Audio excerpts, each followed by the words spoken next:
આપણે કાલના લેક્ચરમાં એટલે ગયા લેક્ચરમાં આપણે પ્રસ્તાવના જોઈ હતી કે આપણે ભારતીય રાષ્ટ્રીય ચળવળો જે છે કેવી રીતે શરૂ થાય બરાબર.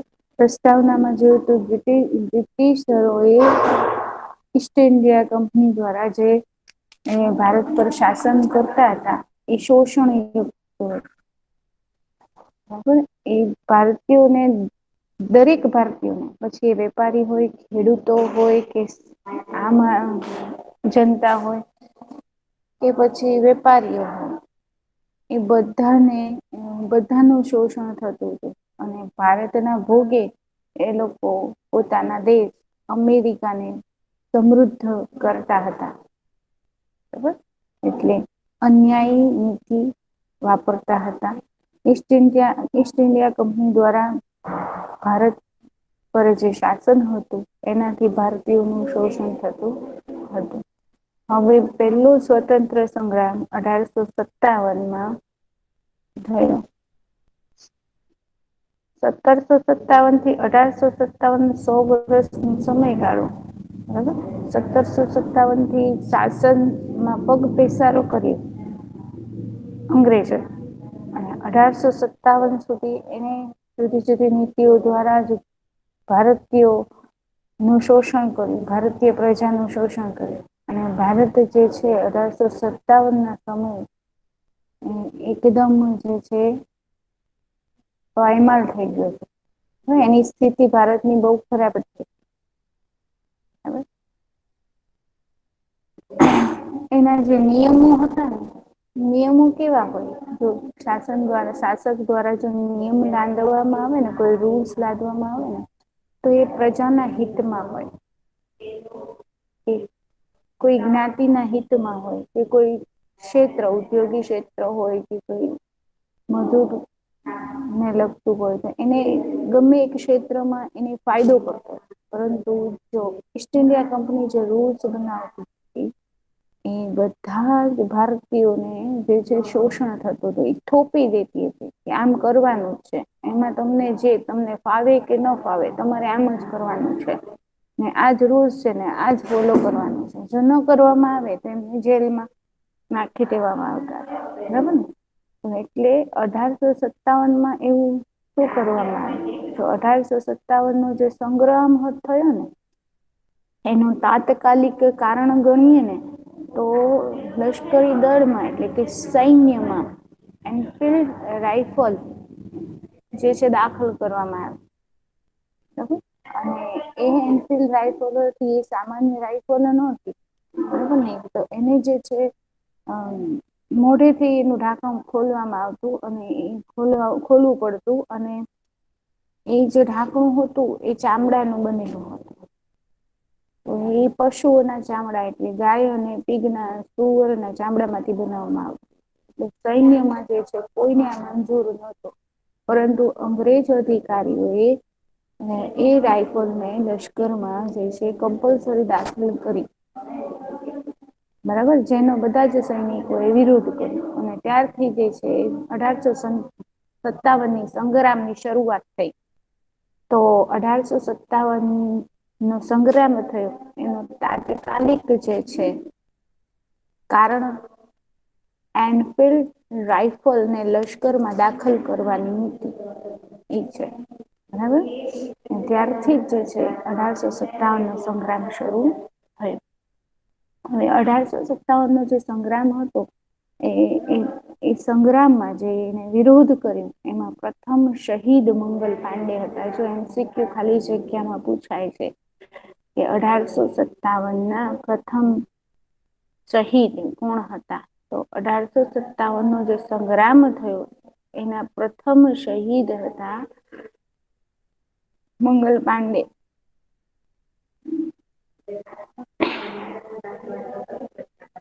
મંગલ પાંડે હતા એ ખાલી જગ્યામાં પૂછાઈ શકે છે.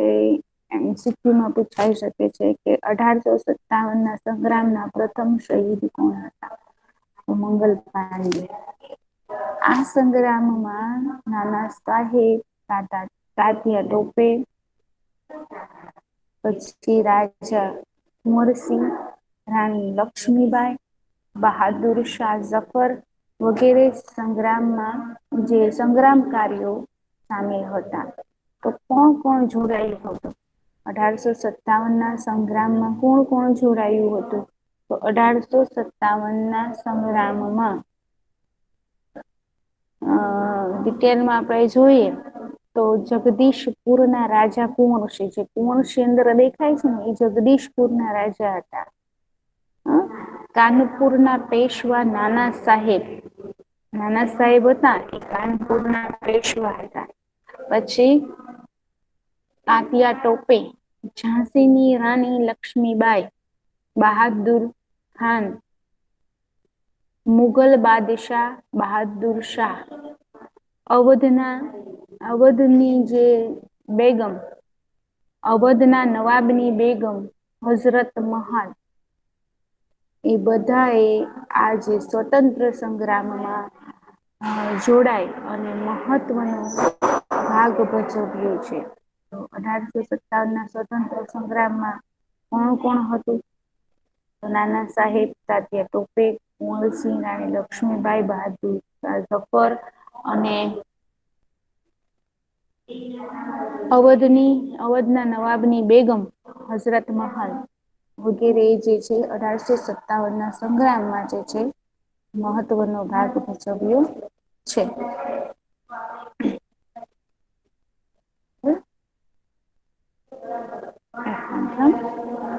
1857 ના સંગ્રામના ઘણા પરિણામો અને અસરો ઉભી થઈ. 1857 નો જે સંગ્રામ થયો ઈસ્ટ ઇન્ડિયા કંપની વિરુદ્ધ લોકોએ અવાજ ઉપાડી.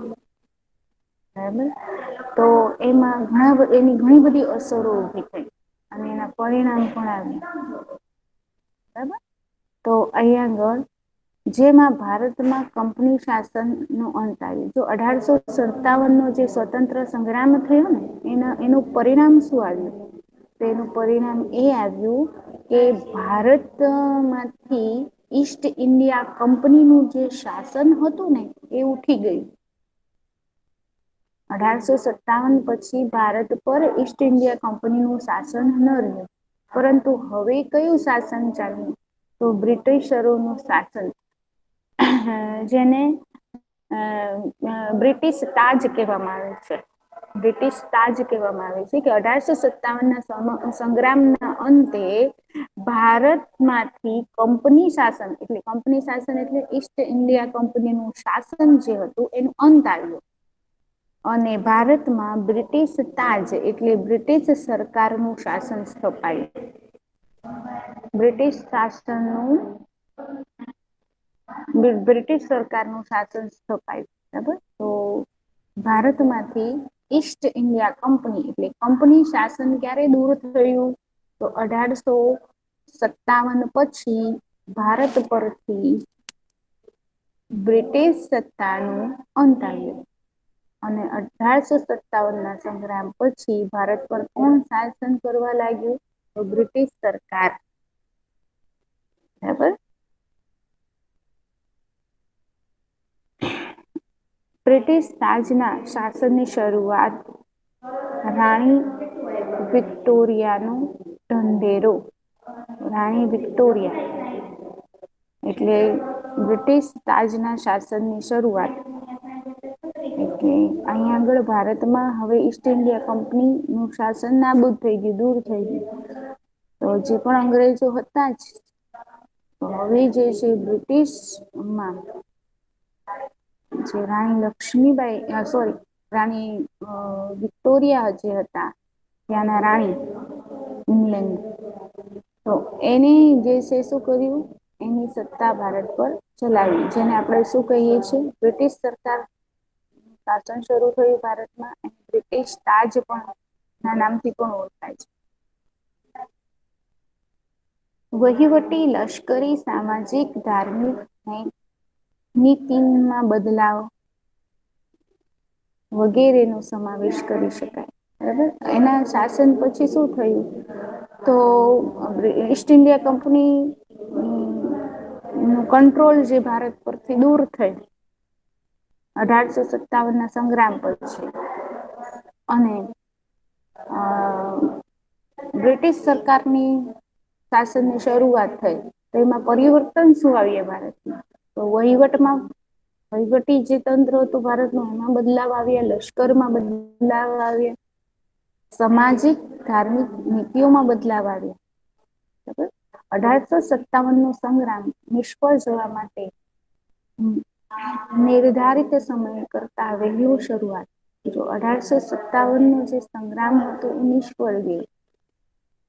કેમ નિષ્ફળ ગયો? તો 1857 નો જે સંગ્રામ હતો એ નિર્ધારિત સમય કરતા એ વહેલા શરૂઆત થઈ હતી. 1857 ની શરૂઆત. 1857 નો જે સંગ્રામ હતો એ નિષ્ફળ ગયો. પણ એનું પરિણામ શું આવ્યું હતું? એનું પરિણામ એ આવ્યું હતું કે ઈસ્ટ ઇન્ડિયા કંપનીની જે શાસન હતું એ ભારત પરથી ઉઠી ગયું. પરંતુ જે મકસદથી, જે હેતુથી આ સંગ્રામ શરૂ કરવામાં આવ્યું હતું એમાં સફળતા નહોતી મળી. એટલા માટે જે છે આ સંગ્રામ 1857 નો જે સંગ્રામ હતો એ નિષ્ફળ ગયો હતો. બરાબર. તો એનું રીઝન શું? 1857 નો સંગ્રામ નિષ્ફળ જવાનું કારણ શું હતું? તો એ સમય કરતા વહેલો શરૂ થઈ ગયો હતો. કારણ કે આપણે નિર્ધારિત સમય કર્યો હોય એમાં જે બધા ક્રાંતિકારીઓ હોય, જે સંગ્રામીઓ હોય, જે બુદ્ધિશાળી લોકો એમાં જોડાવ્યા હોય, તજજ્ઞો જોડાવ્યા હોય, એ પોતાની જે છે પ્લાનિંગ કરતા હોય કે આપણે આમ કરીશું તો આમ થશે, તો એનો જવાબ શું હશે ને આપણે પછી શું કરીશું. એવી આખા સંગ્રામની છેક સુધી એનું જે માટે એ શરૂ કર્યું હોય ને ત્યાં સુધી એ લોકોએ સ્ટેપ બાય સ્ટેપ ગોઠવણી કરી હોય. બરોબર. હજી એ કરવાનું બાકી હતું ને જે સમય શરૂ કરવાનો હતો એ સમય કરતા પહેલા જે છે શરૂ થઈ ગયો. એટલે થોડીક એ સામે વાળા પક્ષને, વિરોધી પક્ષને જગ્યા મળી જાય કે તક મળી જાય તો એ પોતાનો ફાયદો ઉપાડી જાય. એટલે પરિણામ શું આવે? તો આપણે જે માટે જે લક્ષ્ય હતો, જે માટે આપણે 1857 નો સંગ્રામ શરૂ કર્યો હતો એમાં નિષ્ફળતા મળી. બરાબર. કારણ કે એની જે પ્લાનિંગ હતી, બરાબર, એમાં એ વ્યવસ્થિત થઈ હતી. બીજા બી ઘણા કારણો હતા જે આપણે આગળ જોઈએ કે 1857 નો સંગ્રામ નિષ્ફળ જવાના પેલું જ કારણ છે કે એ નિર્ધારિત સમય કરતા વહેલા શરૂ થઈ ગયું. કેન્દ્રીય નેતાગીરીની ઉણપ હતી.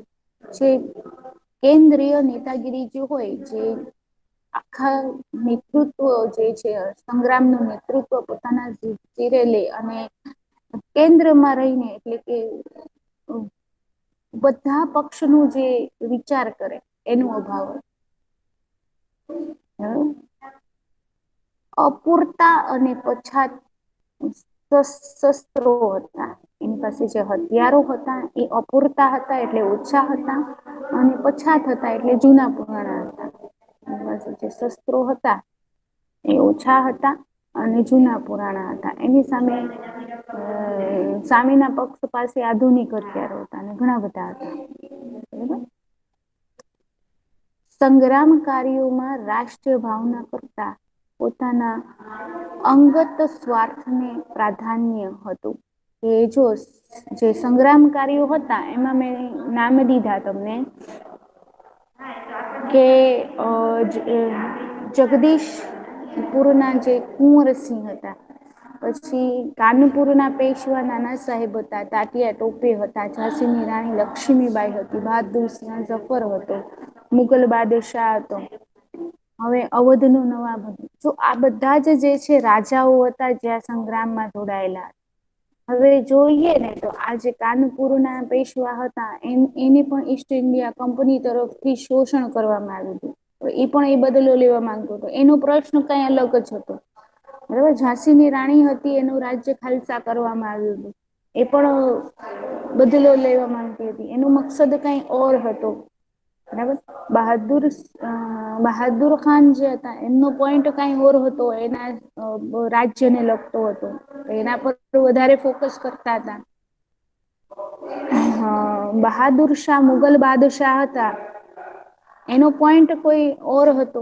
એ એનું જે એને જે શોષણ થયું હતું એના તરફ વધારે ફોકસ દેતા હતા. જ્યારે સંગ્રામનું 1857 જે સંગ્રામ જે હતો આપણે 1857 જે સંગ્રામનો જે મુખ્ય પોઈન્ટ હતો જેના માટે શરૂ કરવામાં આવ્યું હતું સ્વરાજ્ય માટે,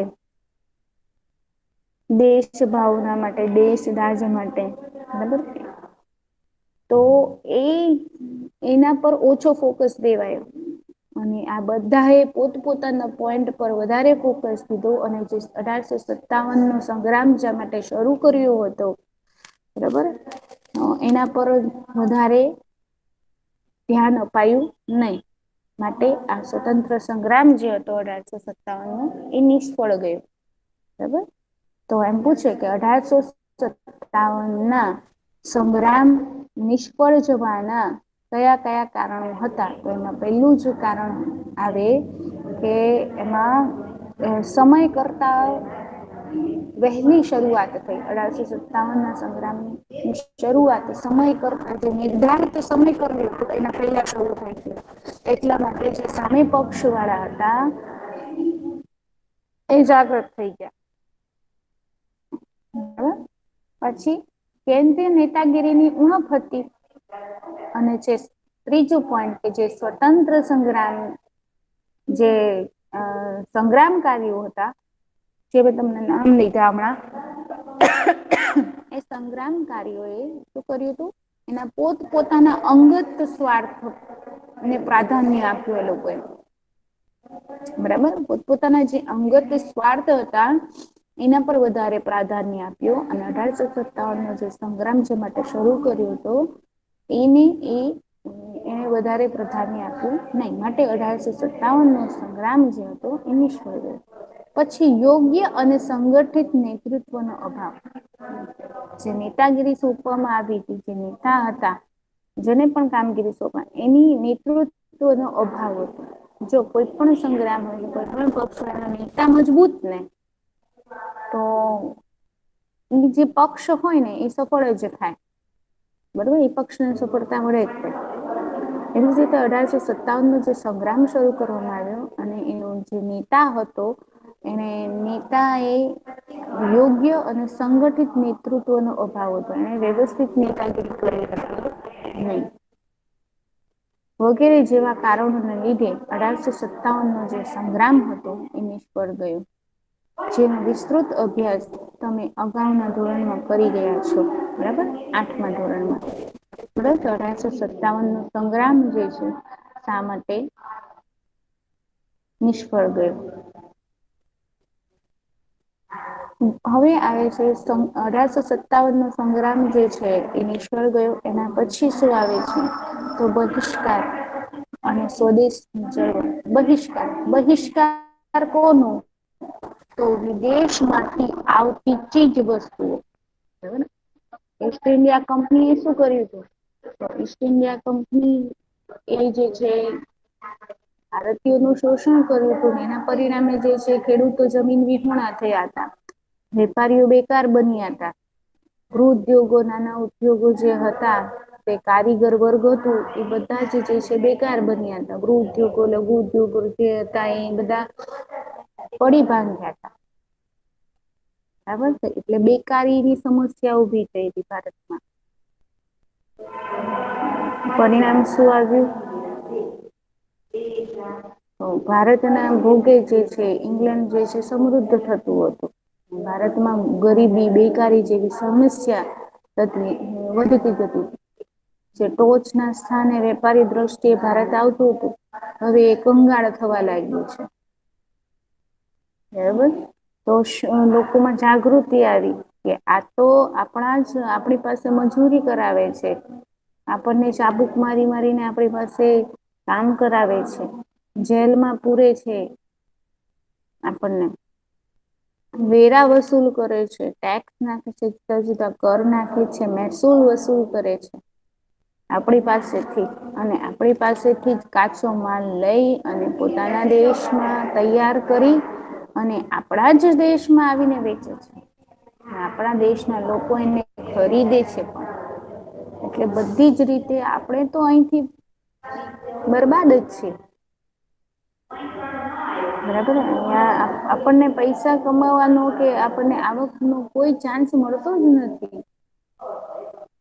તો અહીંયા આગળ બધા જ લોકોના નિર્ણયથી બરાબર છે સંગ્રામકારીઓ હતા એ બધાએ નક્કી કર્યું કે વિદેશમાંથી આવતી દરેક વસ્તુ જે છે એને બહિષ્કાર કરવો.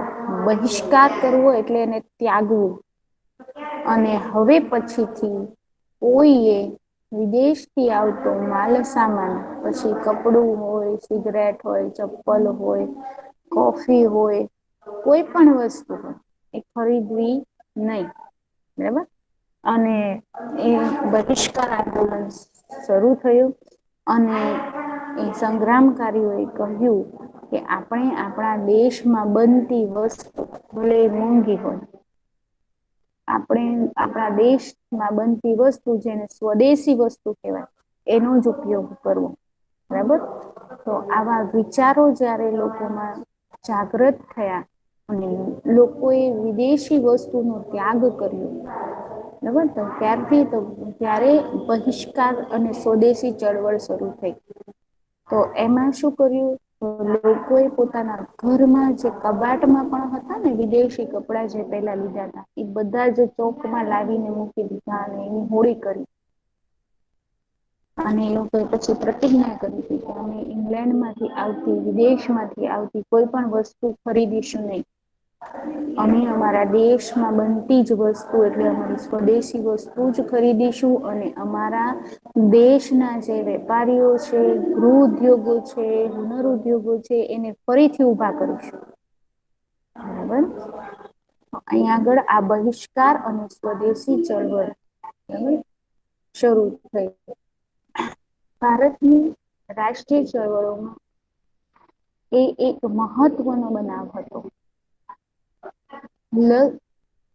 બંગ ભંગ આંદોલન એટલે બંગાળાના ભાગલા 1905 થયા. બરાબર એ બી 8મા ધોરણમાં પણ ભણ્યા છીએ. એ બંગ ભંગના આંદોલન 1905 થયો. બંગ ના આંદોલનની સાથે બહિષ્કાર અને સ્વદેશી ચળવળનું અંગ્રેજોની કૂટનીતિના પરિણામ ભાગલા પાડો અને રાજકારોને લીધે બહિષ્કાર અને સ્વદેશી ચળવળ ને વેગ મળ્યો. જો અહીં આગળ જે છે ને 1905માં બ્રિટિશરોએ એટલે કે કંપનીએ કઈ નીતિ અપનાવી કે ભાગલા પાડો અને રાજ કરો. એમાં શું થયું બંગાળમાં શું થયું તો મુસ્લિમ પક્ષ હતો એક પક્ષ અને બંગાળનો એક ભાગ માંગ્યો અને હિન્દુ મુસ્લિમને પેલા તો ઝઘડો કરાવ્યો. અને એની અસર હિન્દુ મુસ્લિમ વચ્ચે જે ફૂટ પડાવી ઝઘડો કરાવ્યો મતભેદો ઉભો કર્યો. એમાં જે છે બંગાળામાં વધારે અસર જોવા મળે. બીજા લોકો સમજી ગયા પરંતુ બંગાળામાં એને વધારે અસર જોવા મળી અને બે પક્ષોએ બંગાળાના જે છે અલગ અલગ હિસ્સા માંગ્યા.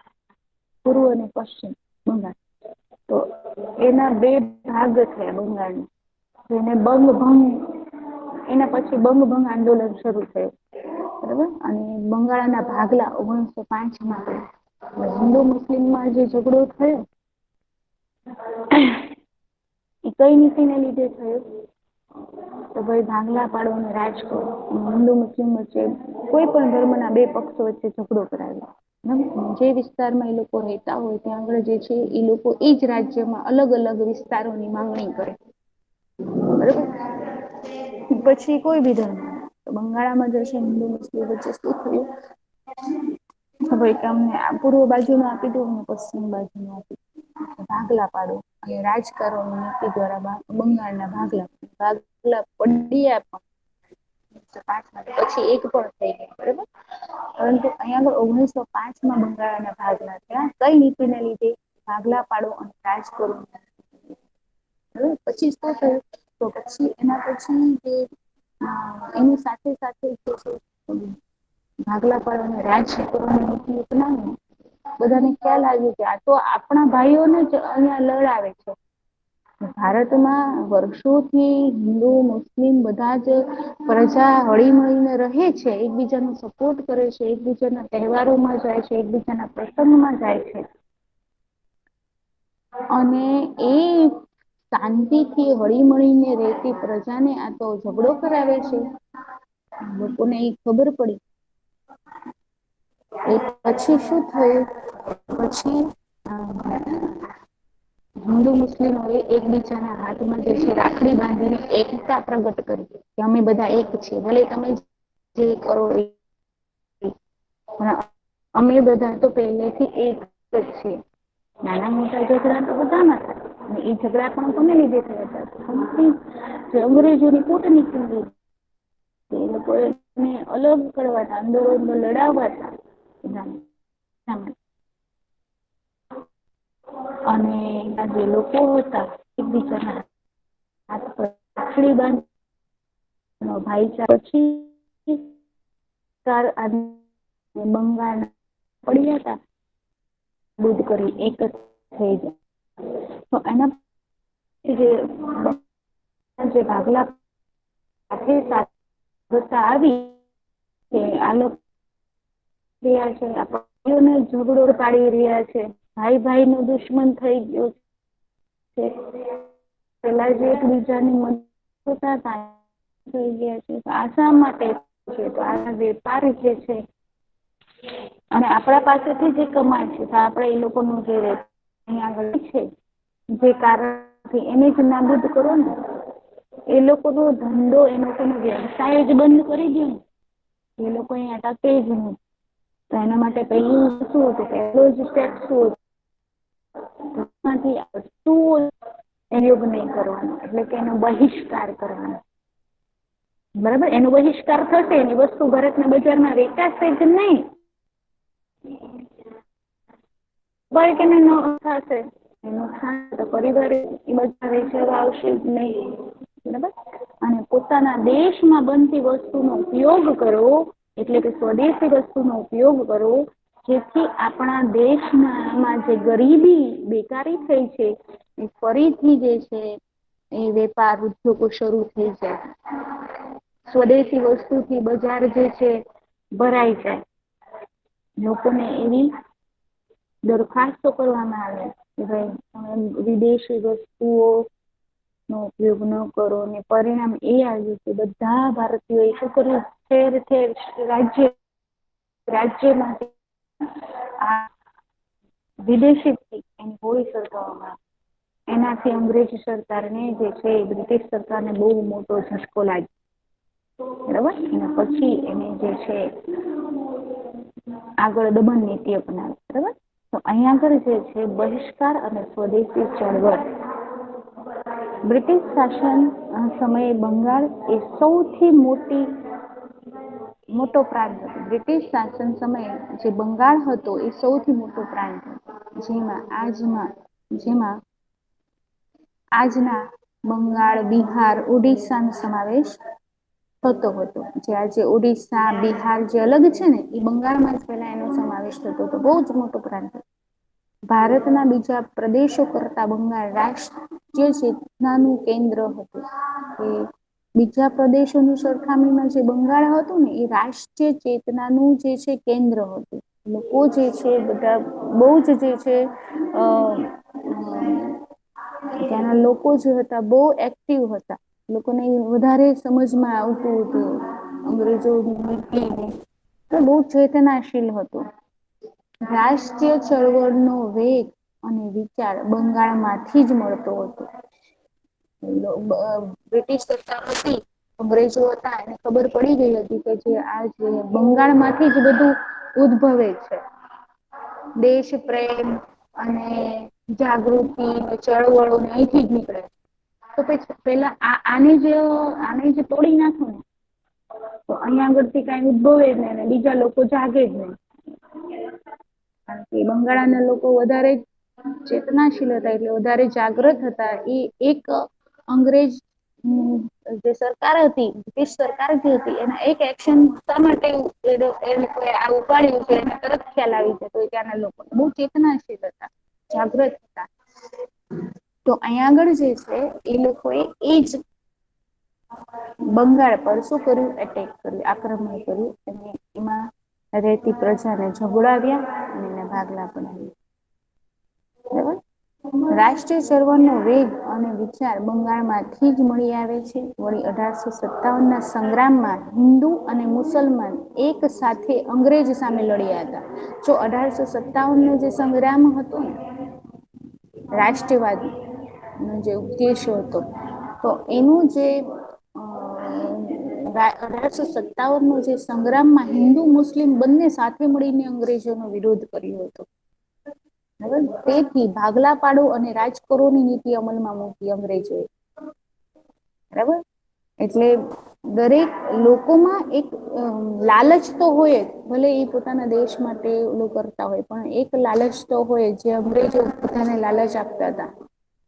બરાબર. જો લલચાઈ જાય તો પછી શું થાય, એ પછી ભટકી જાય પોતાના મકસદથી.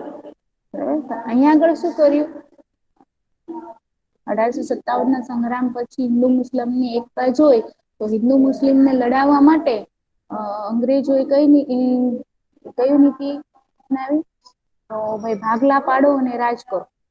તમારું રાજ્ય છે, તમારા રાજ્યમાં કયો પક્ષ મજબૂત છે, તો ભાઈ હિન્દુ પક્ષ મજબૂત છે, હાલો મુસ્લિમ પક્ષને એક બાજુ એક રાજ્યના કોઈ એક દિશા આપી દો, એમાં વચ્ચે બોર્ડર કરી દો. તો બંગાળમાં એવું જ થયું, પૂર્વ પશ્ચિમ બે ભાગ પડી ગયા બંગાળમાં, એક બાજુ હિન્દુ ને એક બાજુ મુસ્લિમ. બરાબર. એમાં એ સફળ થઈ ગયા અંગ્રેજ લોકો. પાછળથી બધું મેં કીધું એમ આગળ એ બધું સુલેહ થઈ ગઈ ને બધું જે ભાગલા હતા એ રદ થઈ ગયા. ભાગલા પાડો અને રાજ કરોની અંગ્રેજની કૂટનીતિ દ્વારા કોમવાદ એટલે બે કોમો વચ્ચે ઝઘડા થાય ને એને કોમવાદ કહેવાય. બે કોમો વચ્ચે હિન્દુ અને મુસ્લિમ. પછી બીજી ઘણી બધી એવી કોમો છે જેમાં એક કોમને બીજા કોમના જે છે વિરુદ્ધ ઉભા કરી દે. બરોબર. એટલે ઝઘડાવી દે બે કોમોને. તો એમાં કોમવાદને ઉત્તેજન આપવા માટે ભાગલા પાડવામાં આવ્યા હતા. જે બંગાળના ભાગલા પાડ્યા હતા એ શા માટે, તો કોમવાદને ઉત્તેજન આપવા માટે આ ભાગલા પાડવામાં આવ્યા હતા. કારણ કે અંગ્રેજ સમજતા હતા કે જયારે હિન્દુ મુસ્લિમ જે બંને એક હશે, એક સાથે હશે, તો એને હરાવવા પોસિબલ નથી. બરાબર. જયારે એને અલગ પાડવામાં આવશે હિન્દુ મુસ્લિમને, ત્યારે એ નબળા પડી જશે ને આપણે જેમ ચાહીશું એમ એ લોકો પાસે એ લોકોનું શોષણ કરી શકીશું. બરાબર. વાઇસરોય કર્ઝન 1899 થી 1905 દ્વારા વિશાળ બંગાળ પ્રાંતના વહીવટી કાર્યક્ષમતા લાવવામાં બહાના હેઠળ પૂર્વક બંગાળ અને પશ્ચિમ બંગાળ એમ બે ભાગલા પાડ્યા. બંગાળના ભાગલા કોણે પાડ્યા, તો વાઇસરોય કર્ઝને બંગાળના ભાગલા પાડ્યા.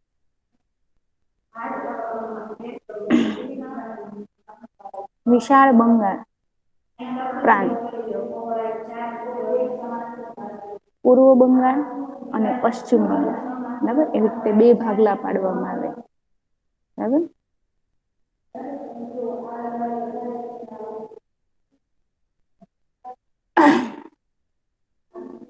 બંગાળના ભાગલાનો ઉગ્ર વિરોધ શરૂ થયો. હવે બંગાળના ભાગલા પડ્યા ક્યાંથી પડ્યા, તો પૂર્વ બંગાળ અને પશ્ચિમ બંગાળ. 1899 થી લઈ અને 1905 સુધી એ ભાગલા રહ્યા. બરાબર. તો બંગાળના ભાગલાનો ઉગ્ર વિરોધ શરૂ થયો. કારણ કે બીજા ભારતીયોને ખબર પડી ગઈ હતી, બીજા લોકો જે બંગાળના માં જે લોકો હતા, જે તજજ્ઞો હતા, જે જાણકાર હતા, જે વડીલો હતા, એને લોકોને ખબર પડી ગઈ હતી. પરંતુ જે જાણકાર હોય, જે તજજ્ઞ હોય, જે વડીલ હોય, એની સંખ્યા ઓછી હોય અને બીજી પ્રજા જે હોય એને સમજતા થોડું વાર લાગે. બરાબર. એ સમજી ન શકે કે આ જે કરવામાં આવ્યું છે એનું મેન રીઝન શું છે, એનું મેન કારણ શું છે. એ તજજ્ઞો દ્વારા, વડીલો દ્વારા એ લોકોને સમજાવવામાં આવે. કે ભાઈ આ થઈ રહ્યું છે, આપણે જાણીએ છીએ કે આ બે ભાગ થઈ ગયા છે, પણ પેલા આપણે રેતા હતા હળી મળીને ઈ અને અત્યારે જે ભાગલા પાડ્યા છે વચ્ચે બોર્ડર થઈ ગઈ છે પૂર્વ પશ્ચિમ બંગાળની વચ્ચે એમાં જે આપણે જીવી રહ્યા છીએ એમાં ફરક કેટલો છે. બરાબર ને સ્વાભાવિક છે ફરક આવી જ જાય ને ન ગમે જે એક સાથે રહેતા હોય એને અલગ કરી દેવામાં આવે તે ન જીવી શકે આનંદ પૂર્વક જે પેલા રેતા હતા એવી રીતે લોકો એમને સમજાવ્યું કે આ એક રીતે આપણું મોત છે આપણને અંદર અંદર લડાવી અને મારી નાખશે એ લોકો આપણને શોષણ કરશે આપણને દબાવશે આપણને લડાવી અને આપણે જ ઉપર શાસન કરે છે એ લોકો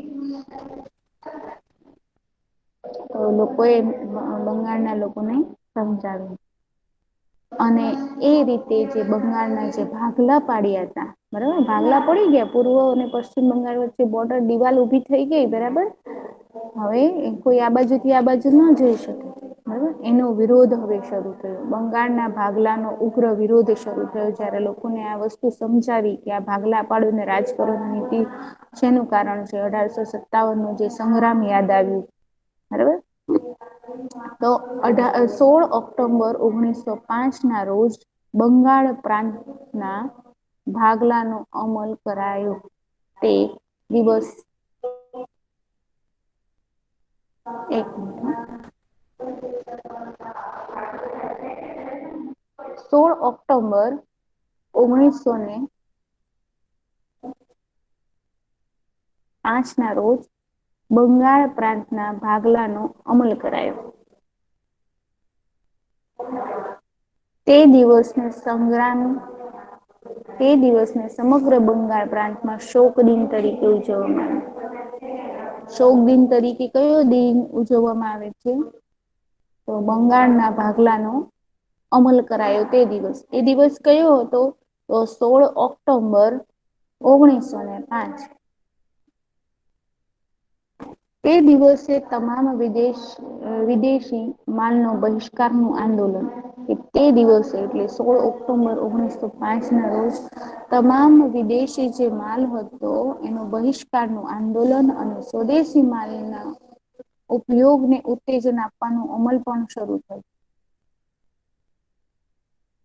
બંગાળની પ્રજા માત્ર નહીં બસ ખાલી બંગાળમાં ભાગલા પડ્યા હતા તો બંગાળની પ્રજા જ નહીં પરંતુ ભારતના અન્ય લોકો પણ માનવા લાગ્યા કે હિન્દુમાં હિન્દમાં રાષ્ટ્રવાદનું જે જોરશોરથી શરૂ થયો છે તેને રોકવા આ વિભાજન કરાયું છે એ લોકો સમજી ગયા તા ભારત બંગાળના લોકો પણ અને ભારતના બીજી પ્રજા પણ કે 1857 નો સંગ્રામ એક મિનિટ હા સર પૂરો જ કરું છું હાલો મારો અવાજ આવે છે 1857 નો જે સંગ્રામ થયો હતો એમાં લોકોને રાષ્ટ્રવાદની ભાવના જન્મી હતી અને જે જોરશોરથી રાષ્ટ્રવાદની ભાવના ઉત્તેજન મળ્યું હતું અને બ્રિટિશરોનો વિરોધ કર્યો હતો પ્રજાએ એને જે છે રોકવા માટે અંગ્રેજોએ આ ભાગલા પાડો અને રાજ કરોની નીતિ અપનાવી છે અને એના પરિણામ રૂપે બંગાળના ભાગલા પાડ્યા છે જે 16 ઓક્ટોબર 1905 પાડવામાં આવ્યા બરાબર એ લોકોને સમજાઈ ગયું હતું અને એના માટે જ એ સમયે જયારે બંગાળના ભાગલા પાડ્યા હતા એ સમયે બહિષ્કાર આંદોલન અને સ્વદેશી વસ્તુનો ઉપયોગ કરવો એ આંદોલનની શરૂઆત કરી બંગાળી પ્રજા માટે નહીં પરંતુ ભારતના અન્ય લોકો પણ માનવા લાગ્યા હતા કે હિન્દમાં રાષ્ટ્રવાદનો જુવાળ જોરશોરથી શરૂ થયો છે તેને રોકવા માટે જ વિભાજન કરાયું છે એ દિવસે સમગ્ર બંગાળમાં હિન્દુ મુસ્લિમ એકબીજાના હાથે રાખડી બાંધી હતી જયારે આ વસ્તુ સમજાવી કે આજે રાષ્ટ્રવાદની ચળવળો જે કરી છે હિન્દુસ્તાનીઓએ એને રોકવા માટે ભાગલા પાડોને રાજ કરો એ માટે જે છે બ્રિટિશરોએ આ નીતિ અપનાવી છે એકતા તોડવા માટે એ સમજાયું ત્યારે બંગાળના હિન્દુ મુસ્લિમ ભાઈઓએ એકબીજાના હાથ પર શું બાંધ્યું હતું? તો રાખડી બાંધી અને પોતાની એકતા જાહેર કરી હતી. સંગઠન શક્તિના દર્શન કરાવ્યા હતા. આ આંદોલન મહત્વના 3 લક્ષણો હતા. આ આંદોલન જે હતું ભંગ વિરુદ્ધનું આંદોલન જે હતું એના 3 લક્ષણો હતા. સ્વદેશી અપનાવવું, વિદેશી માલનો બહિષ્કાર કરવો અને રાષ્ટ્રીય શિક્ષણ અપનાવવું. 8મા તમે આ ભણ્યા છો. બરાબર. એના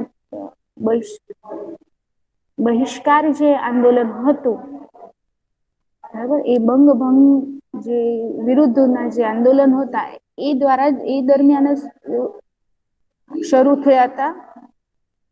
તો આ જે બંગભંગ નો વિરોધ ન આંદોલન થયો હતો એમાં શું થયું? તો જે 16 ઓક્ટોબર 1905 જે બંગાળના ભાગલા પાડવામાં આવ્યા, બરાબર, એ દિવસને શોક દિવસ તરીકે ઉજવાય. બરાબર, પરંતુ લોકોને તે વખતે ખ્યાલ આવી ગયો કે આ નીતિ શા માટે છે. બરાબર, તો અહીંયા આગળ જે હિન્દુ મુસ્લિમોએ એકબીજાના હાથમાં રાખડી બાંધી અને પોતાનું જે છે એકતા સંગઠન જે છે એ બતાવે. ભલે અમે અલગ છીએ પણ એક જ છે. બરાબર, અમને અલગ કરી શકશો નહીં. કોઈ પણ નીતિ, કોઈ પણ કાયદો લાગુ. અને એ આંદોલનના 3 મહત્વના લક્ષણો એ હતા કે સ્વદેશી